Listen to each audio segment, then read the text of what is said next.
교회보다 좀 더 낫지 않으십니까? 생각이 얼뜻 나신 분도 있으실 거라고 생각하는데요. 저희 교회 2020년도 저희 교회 와갖고 그해 표 말씀이었죠. 벌써 그렇게 된다는데 세월이 이렇게 금방 간 것 같습니다. 오늘 이 말씀을 보면서 이게 우리 교회 표 말씀이었는데 그런 생각이 들더라고요. 오늘 말씀은 방언 은사와 예언 은사를 중심으로 모든 은사들이 어떻게 사용되어야 하는지 가르쳐 주시는 그런 본문의 말씀이라 할 수 있겠습니다. 14장의 전체에 걸쳐서 방언 은사와 예언 은사를 말씀하고 있는데 특별히 오늘 이제 읽은 부분이 좀 더 우리에게 좀 논란거리가 있어서 그 부분을 오늘 함께 좀 말씀을 읽었는데요. 특히 고린도 교회의 은사 중에서 방언의 은사의 잘못된 남용과 그로 인해서 몇몇 여성 성도분들의 잘못된 어떤 은사 남발 이런 모습으로 교회에 참 위기를 가져온 것에 대해서 오늘 이제 사도 바울이 이 말씀을 좀 하고 있는데요. 전에 제가 이제 말씀을 드렸던 기억이 있는데요. 13장에서 이 사랑의 은사에 대해서 말씀을 했습니다. 은사에 대한 잘못된 가치와 사용을 남발한 이 고린도 교회 성도들을 향해서 은사 중에 가장 큰 핵심 중인 은사인 이 사랑을 빼고서는 그 어떤 은사도 아무 가치가 없다, 유익이 없다는 그런 말씀을 했던 것을 기억을 하게 되는데요. 오늘 주님을 구주로 믿고 그 은혜를 받은 저와 우리 모든 성도님들이 바로 이 은사의 부분에 있어서 동일하게 적용되는 말씀이라 할 수 있습니다. 특별히 여러 많은 은사들 중에서 이 14장을 거의 한 장을 다 할애해서 말씀을 할 정도이니까 얼마나 이 방언 은사하고 예언 은사가 참 문제가 심각하지 않았나 생각할 수가 있는데요. 그래서 아마도 오늘 이 14장의 이 방언 은사와 예언 은사를 더 깊이 이렇게 다뤘다고 볼 수가 있습니다. 특별히 이 방언의 은사 때문에 우리 한국교회 같은 경우도 교단이 나눠질 정도로 참 예민한 은사가 아닌가 생각을 하는데요. 그래서 어떤 교단은 방언을 인정하지도 않고 또 방언을 금하는 교회도 있습니다. 현재도 있죠.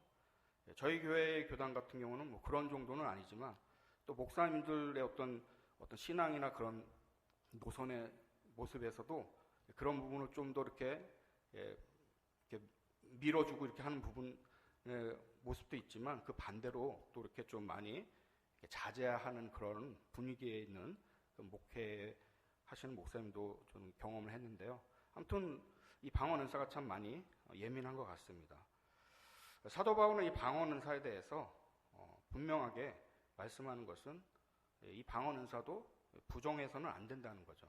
왜냐하면 이것 역시 이 은사도 하나님이 주신 은사라는 것을 오늘 사도 바울은 이야기하고 있습니다.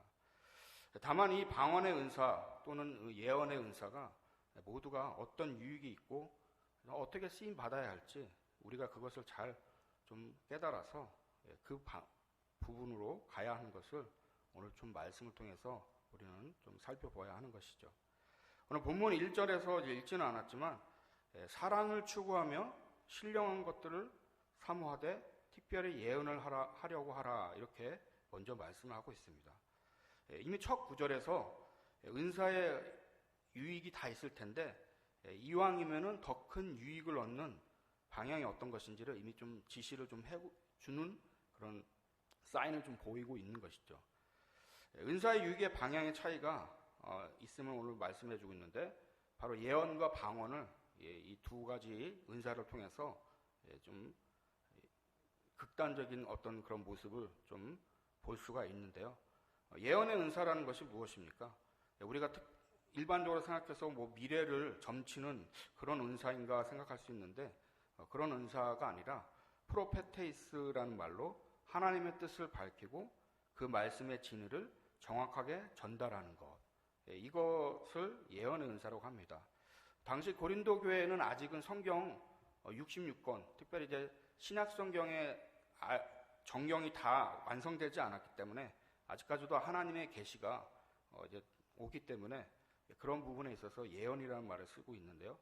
지금은 이제 이 말씀들이 어떻게 잘 풀리는가 하는 부분들에 대해서 우리가 좀 생각해 볼 수가 있는 것이죠. 이런 예언의 은사에 대해서 바울은 깨달은 마음으로 5마디 말을 하는 것이 1만 마디 방언으로 말하는 것보다 낫다라고 19절에서 이런 말씀하면서 방언의 은사와 비교하는 말씀을 좀 하고 있습니다. 사실 예언의 은사의 효과와 영향력은 훨씬 방언의 은사보다 큰 것을 우리가 알 수 있는데요. 둘 다 이 은사가 말로써 하는 은사 아니겠습니까? 그렇기 때문에 이 말의 영향력이 참 얼마나 큰지를 우리가 깨달아 볼 수가 있는 것이죠. 저도 지금 이제 말씀을 전하지만 이 말이 또 하나님도 역시 마찬가지로 말씀으로 세상을 창조하셨죠. 그래서 이 말의 은사의 가장 대표적인 예언의 은사와 이 방언의 은사. 그렇기 때문에 이 말이 어떻게 영향력이 주는 것인지 우리가 좀 잘 생각해 보아야 하는 것입니다. 언제나 우리의 말이 덕을 세우고 심지어 생명을 살아나게 하는 그런 귀한 역할을 감당하고 또 복음 안으로 들어오게 하는 것도 역시 말로 우리가 하지 않습니까? 그래서 그런 부분에 있어서 예언의 은사와 이 방언의 은사가 갖는 영향력은 참 크다고 말씀을 드릴 수가 있는 것이죠. 전에 그 한강대교를 아주 좀 오래전 기억인데요. 인상적인 모습들을 좀 많이 봤는데 그 철교 난간에 많은 말들이 이렇게 써 있었더라고요. 뭐 현수막도 걸려 있고요. 뭐가 이렇게 자꾸 써 있나 광고인가 봤더니 그게 아니라 자살 방지를 위해서 혹 뛰어내릴까 봐서 여러 많은 힘을 주고 위로를 주는 그런 말들이 다 있더라고요. 지금도 아마 남아 있을 것 같은데 그런 것을 보면서 아마 누군가는 나쁜 생각을 했다가도 그 글을 보고 마음을 고쳐먹고 다시 힘을 얻은 사람도 있으리라 생각을 합니다. 하물며 이 사람의 말도 그런 영향력이 있는데 전능하신 하나님께서 주시는 어떤 그 은사 차원의 말씀은 비교할 수 없는 영향력과 덕을 세우는 일이 아니겠습니까? 이런 차원에서 주님께서 지금 허락하신 예언의 은사 또 이 방언의 은사는 남다른 가치가 있음을 지금 사도는 강조하고 있는 것입니다. 특별히 이 예언의 은사에 반해서 이 방언의 은사는 본문 말씀에서 읽지는 않았는데 제가 좀 한번 읽어볼 텐데요. 악기에 비유하는 말씀을 좀 하고 있습니다. 14장 7절의 말씀에 이하에 보면은 이렇게 좀 보고 있는데요. 같이 한번 좀 보겠습니다. 혹 필이나 검은고와 같이 생명 없는 것이 소리를 낼 때에 그 음의 분별을 나타내지 아니하면 필이 부는 것인지 검은고 타는 것인지 어찌 알게 되리오. 만일 나팔이 분명하지 못한 소리를 내면 누가 전투를 준비하리오. 이와 같이 너희도 혀로서 알아듣기 쉬운 말을 하지 아니하면 그 말하는 것을 어찌 알리오. 이는 허공에다 말하는 것이라. 이같이 세상에 소리의 종류가 많으나 뜻없는 소리는 없나니 그러므로 내가 그 소리의 뜻을 알지 못하면 내가 말하는 자에게 외국인이 되고 말하는 자도 내게 외국인이 되리니. 결국 방언의 은사는 개인적인 영향의 그침을 좀 알 수가 있습니다. 그에 반해서 예언의 은사의 영향력은 좀 전에 말씀한 대로 덕을 세우며 권면하며 위로하는 훨씬 더 큰 차원의 영향력을 주는 은사라고 지금 사도 바울은 비교해서 설명해주고 있는 것입니다. 어떻게 보면 방언의 은사의 영향력의 한계를 볼 수가 있는데요. 그래서 우리는 이 말씀을 보면서 방언 은사보다는 예언 은사가 훨씬 더 낫구만 하고 이렇게 쉽게 판단하고 또 더 나아가서 아까 서두에서 좀 잠깐 소개한 것처럼 어떤 극단으로 가서 방언 은사는 이제 그만하자라는 식으로 이렇게 경시하거나 무시하는 그런 오해를 불러일으킬 수 있는데요. 하나님께서 방언 은사나 예언 은사 모든 것들을 다 주신 은사이기 때문에 어떤 은사도 무시하거나 경시할 은사는 없다는 것을 우리는 알아야 한다는 것입니다. 다만 모든 은사가 다 쓰임새가 다르기에 본문 첫 절에서 말씀을 시작하면서 그 바로 사랑을 따라 구하라 하는 그 말씀처럼 모든 것들이 그 사랑의 은사 안에서 행하게 되면 문제 없다는 것을 우리는 알아야 한다는 것이죠. 사도 바울은 지금 방언의 은사를 받든 예언의 은사를 받든 모두가 다 하나님이 허락하신 성령의 은사라는 것을 말씀해주고 있는 것입니다. 이 모든 은사의 목적이 무엇입니까? 교회의 덕을 세우고 주님을 영화롭게 하는 데 있음을 우리는 잊어서는 안 된다고 말씀해주고 있는 것이죠. 특별히 또한 방언의 은사는 자기 신앙의 덕을 위해 덕을 세우고, 예언의 은사는 교회의 덕을 세우는데 차이점이 있다는 것, 그것만이 좀 구분된다고 할 수 있는 것입니다. 그래서 바울 사도는 본문 5절에서 너희가 다 방언 말하기를 원하나 특별히 예언하기를 원하노라. 만일 방언을 말하는 자가 통역하여 교회의 덕을 세우지 아니하면 예언한 자만 못함이라고 이렇게 말씀을 하고 있는 것입니다. 그래서 예언의 은사가 방언의 은사보다 훨씬 더 큰 영향력을 끼치고 있다는 것을 우리가 알고, 모든 것들이 다 하나님이 주시는 은사이기에 혹 우리가 방언 은사를 받는다 해도 그것도 나름대로 우리에게 참 감사한 일이라는 것을 우리는 알아야 하는 것이죠. 사랑하는 성도 여러분, 방언의 은사를 혹시 받으셨습니까? 혹 예언의 은사를 받으셨습니까? 통역의 은사까지 받으신다면 더 좋을 텐데, 모든 은사가 하나님의 기쁘신 뜻대로 허락되기에 주시면 그것이 참 감사한 일이라는 것을 우리는 그런 태도로 나가야 하는 것이죠. 그 은사를 우리가 믿음으로 사모할 수 있는 우리 복된 성도님 되시기 바랍니다. 중요한 것은 모든 은사가 사랑을 따라 사용되어야 하고 주님을 영원하게 하기 위해 쓰임받는 은사라는 것, 이것을 잊지 않으면 된다는 말씀입니다. 예전에 참 교회 부흥회, 요즘에는 이제 사경회로 또 부흥회도 참 많이 사라지는 모습이죠. 부흥회 참석할 때마다 항상 부흥 강사 목사님들의 그런 말씀을 듣는 기억이 있는데요. 성령 은사를 사모하라는 그러한 것들이 저의 기억 속에 있는데, 특별히 방언 은사를 참 많이 강조를 했더라고요. 그래서 항상 다른 건 몰라도 방언 은사 하나 정도는 받아야 되지 않느냐고 그러한 얘기를 들었던 기억이 나는데, 지금은 이제 없겠지만 예전에 방언을 가르쳐주는 그런 이단적인 모습도 있었던 그런 것들을 좀 기억해 보는데요. 얼마나 사모하는 마음이 있었으면 그 방언의 은사를 가르쳐주는 것도 있는, 그만큼 참 열심히 있어도 좋지만 은사를 가르쳐주는 건 아니지 않습니까? 아무튼 지금 생각해 보면 그 신앙의 열심을 강조하려는 의도로서 좀 많은 목사님들의 또 말씀들이 있었던 거로 생각을 하지만, 중요한 것은 은사를 왜 받아야 하는지, 또 하나님이 그 은사를 왜 주시는지 우리가 그것을 잘 깨닫지 않는다면 그 은사가 늘 항상 좀 좋지 못한 것으로 간다는 것을 우리가 좀 알아볼 수가 있게 되는 거죠. 그래서 항상 계속해서 조심하는 것은 그 모든 은사들이 자랑거리기를 얻기 위한 목적으로 은사들을 구해서는 안 된다고 말씀하고 있는 것입니다. 하나님은 정확하시고 또 모든 것을 감찰하시기에, 속된 말로 하나님이 그냥 은사를 남발하시는 분이 아니죠. 우리 스스로가 그런 것들을 속이고 또 그래서는 안 될 것입니다. 우리 가운데도 혹시 성도님들 중에도 은사를 사모해서 구하시는 성도님들도 있으시라 생각되는데, 혹 못 받는 경우도 있을 것입니다. 그때 우리는 늘 이런 부분을 잘 생각해 봐야 하는 것이죠. 왜 구하는데 못 받게 되는가? 이 부분은 은사뿐만 아니라 모든 것에 다 우리의 기도에 적용이 될 수가 있는데요. 왜 구하는데 못 받게 되는가? 야고보서 사도가 이 부분에 대해서 정확히 말씀을 하지 않습니까? 야고 4장 3절에 보면 구하여도 받지 못함은 정욕으로 쓰려고 잘못 구하기 때문이다, 이렇게 말씀을 하고 있습니다. 그래서 언제든지 우리가 하나님 앞에서 우리의 기도의 그 내용들이 정말 무엇을 위한 간구인 것인지를 늘 성령의 인도 가운데서 잘 살피는 우리의 기도가 되어야 할 것이고, 또 은사 역시도 저 성도는 저런 은사도 받았는데 방언을 항상 기도하는데 왜 나 방언 은사를 못 받지? 라고만 생각할 것이 아니라 언제나 하나님 앞에서 내가 이 은사를 통해서 어떤 유익과 또 영광을 돌리기 위한 것인지를 살필 수 있는 그러한 우리의 믿음의 모습이 되어야 한다고 말씀드릴 수 있는 것입니다.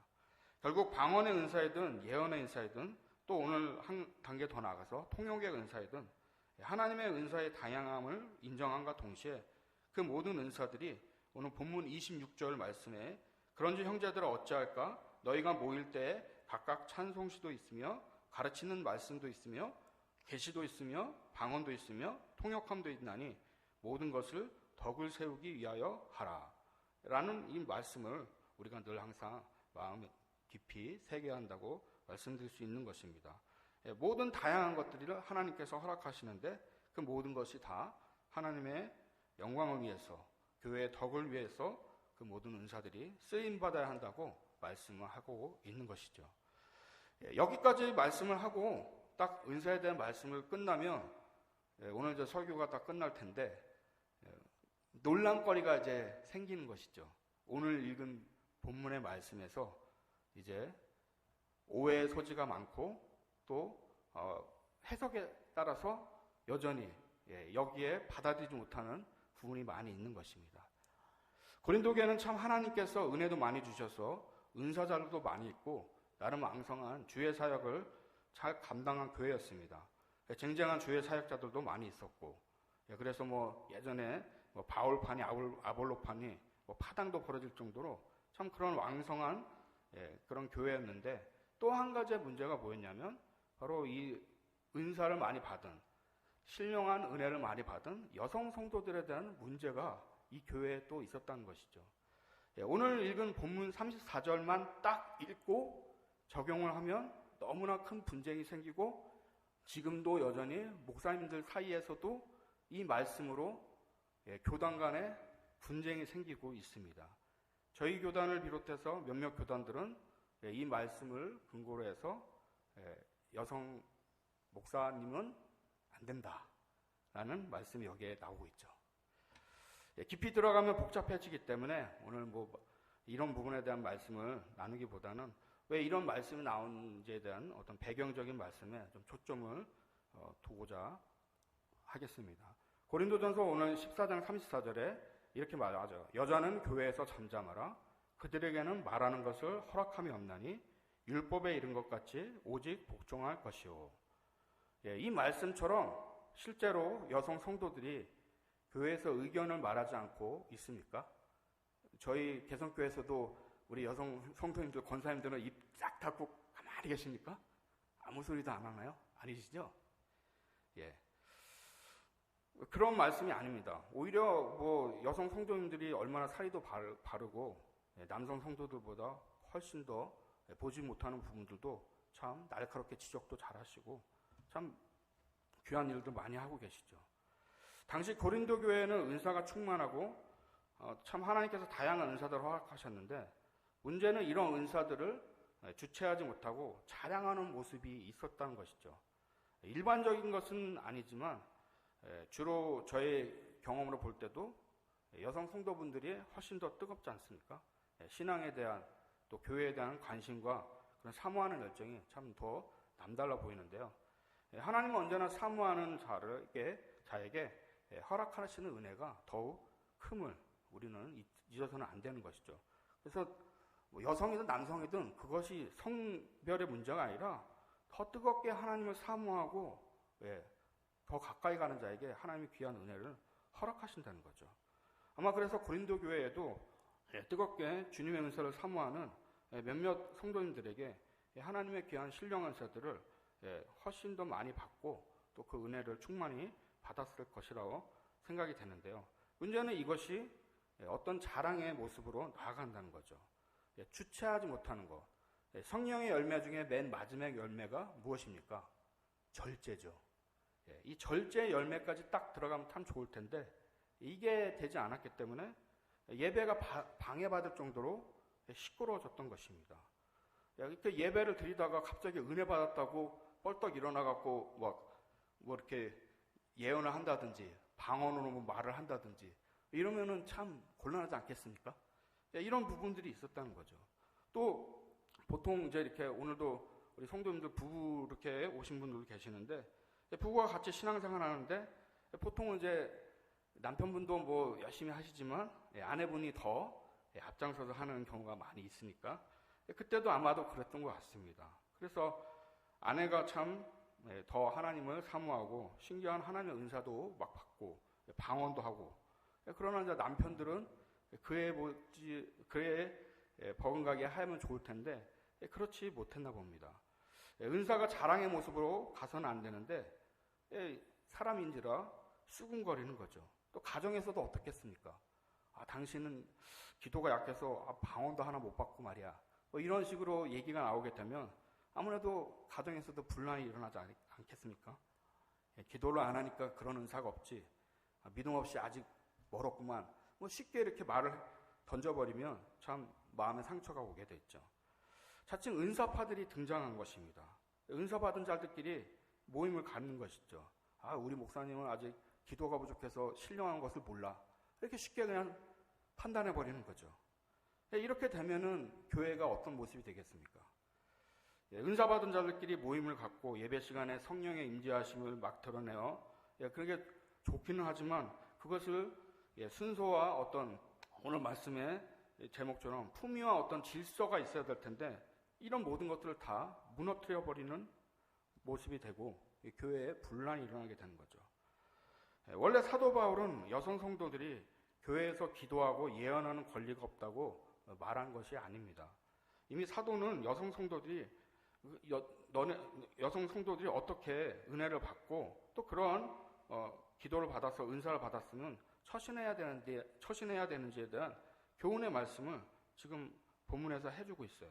35절에 보면 만일 무엇을 배우려거든 집에서 자기 남편에게 물을지니 여자가 교회에서 말하는 것은 부끄러운 것이라. 하나님의 말씀이 너희로부터만 난 것이냐 또는 너희에게만 임한 것이냐. 너희들만 특별하게 막 그러지 말라 이거죠.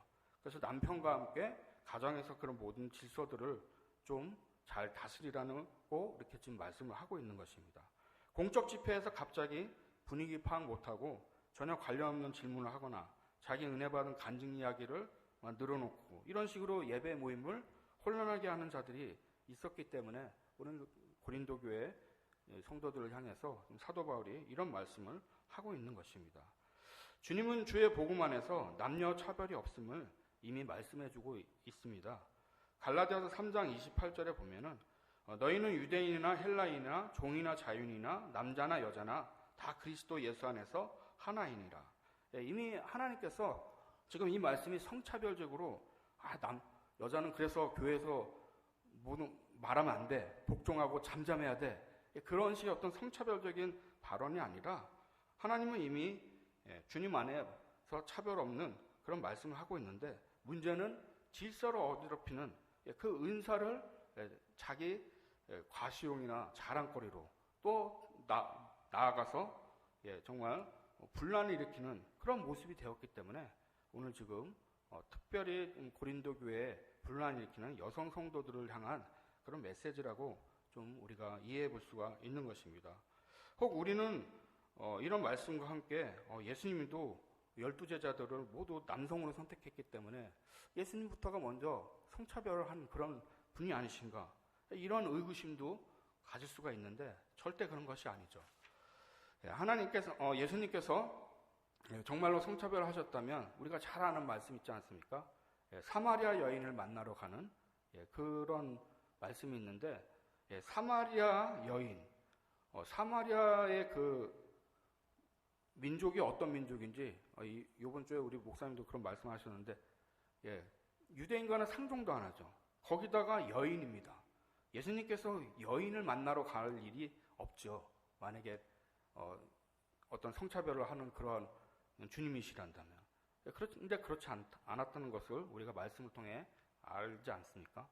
하나님께서는 모두가 차별이 없이 주님 안에서 하나임을 이야기하고 있기 때문에 그런 부분을 우리가 해석해서는 곤란하다고 말씀을 드릴 수가 있는 것입니다. 기억을 돕기 위해서 말씀을 좀 다시 좀 읽어드린다면 11장 3절에서 말씀을 좀 이런 말씀을 하고 있는데요. 고린도전서 11장 3절인데요. 잠깐 한번 좀 보시겠습니다. 뒷장에 보면은 그러나 나는 너희가 알기를 원하노니 각 남자의 머리는 그리스도요 여자의 머리는 남자요 그리스도의 머리는 하나님이시라 이런 말씀을 하고 있습니다.